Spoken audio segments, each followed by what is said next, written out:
Voyageur galactique, bonjour. C'est quoi cette nouvelle voix de merde? Ça, c'est la puberté qui m'a frappé dans la nuit. Allez, coucouche panier, Jean-Édouard. Alors ça y est, c'est le week-end, et toi, sale gosse, tu as fini l'école. Pendant que nous, les vieux, on doit te subir à la maison. Et on ose appeler ça du repos, la bonne blague. Pour ce journal, ce sera l'occasion de faire le point sur les statistiques de la semaine. Autant vous le dire, le journal ne sera qu'une grosse revue chiffrée, parce que vous avez pas branlé grand-chose hier. Bah, logique, c'est vendredi soir, on fait la fête. Eh bah, faites ça bien, comme ça tu récupéreras ta flotte en ramasse-miettes en ayant la gueule de bois le lendemain. Jetons donc un premier coup d'œil sur les tops et flops de la semaine. Je me suis pas trop fait chier et je vous balance les screens comme ça dans la vidéo. Alors je compte sur vous pour mettre en pause si vous voulez tout analyser. Sinon, rendez-vous sur MMORPG Stats comme tout le monde. Avec le top 7 des 7 derniers jours, on peut renifler l'odeur du pognon amplement. Si pour certains c'est légèrement parfumé, on a aussi de très gros acheteurs dont nous avons déjà parlé. Mais personnellement, je préfère le flop qui me semble confirmer la plupart des rage kits évoqués. Gladiano, Narcos ou encore il le lisait. Ça va faire de somptueux inactifs pour les joueurs qui se décideraient à nous rejoindre. Et en parlant de défaites, jetons un coup d'œil au plus gros raider de la semaine. On retrouve encore une fois en tête Xar, que beaucoup surnomment le Pouché, mais il est suivi de très près par Weir que personne ne suspecte de ce genre d'acte. Ou alors, ils ne le disent pas. Et venez m'en parler en MP, j'adore les potins. Par conséquent, voici ceux qui ont perdu le plus de points militaires, et on retrouve en tête RIP LGF qui avait fast-click 20 000 lance-missiles pour ensuite crash sa flotte. Un comportement étrange qui relève du n'importe quoi et qui pourrait bien être hors règle si on s'en réfère à la nouvelle règle sur le fer à push.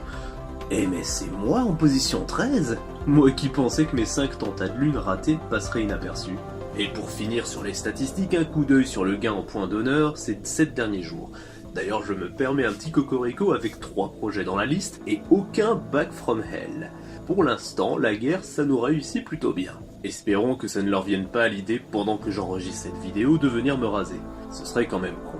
Je clôture donc ces stats sur 2 chiffres, mais je vous laisse trouver l'info complète. Pareil que ce serait vous prédigérer le travail sinon. Il y a donc eu 24 nouvelles lunes et 31 déménagements. Voilà, c'était la revue complètement chiante de la semaine avec plein de chiffres qui gonflent les égos, mais d'un autre côté, il s'est rien passé. Ah ouais, il s'est rien passé? Et pourquoi tu parles pas du ban de Xar Yakini et Amiral Lee? Oh mais c'est vrai! Au moment où j'appuyais sur le bouton rouge pour enregistrer, un flash de dernière minute est apparu. Une manne céleste, plein de popcorn et de billes à foison. Maintenant vous êtes déjà tous au courant, c'est certain, Xar Yakini et Amiral Lee sont bannis. Très certainement pour du push, on n'en aura jamais la certitude, ou alors il y aura un communiqué officiel.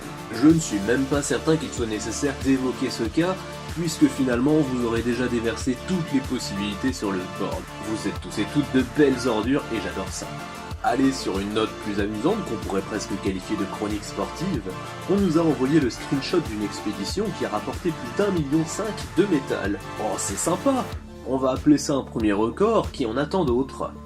Oui, ici le chef d'expédition. Alors d'habitude on joue aux échecs et on fait la fête, mais là on est tombé sur une ancienne exploitation minière avec des droïdes en activité.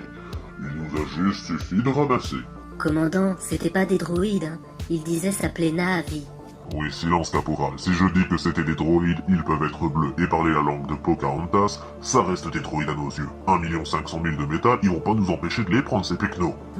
Ok, cela dit je suis persuadé qu'il doit y avoir plus impressionnant, alors ne manquez pas de les poster sur le board. Pour finir, abordons le communiqué officiel de Game qui n'est autre que la newsletter du mois de février, vous la trouverez dans votre boîte mail. En vrac, un concours dans lequel vous pouvez gagner des coupons au game jusqu'à 50 €, les prochains événements à venir, et puis pas mal de blabla que vous trouverez plus ou moins intéressant. Notez qu'ils m'ont presque donné envie de les contacter pour leur proposer de garnir leur prochaine newsletter d'une petite vidéo bien piquante. Mais je vais peut-être pas cramer les étapes. Alors c'était l'insupportable personne pour vous servir.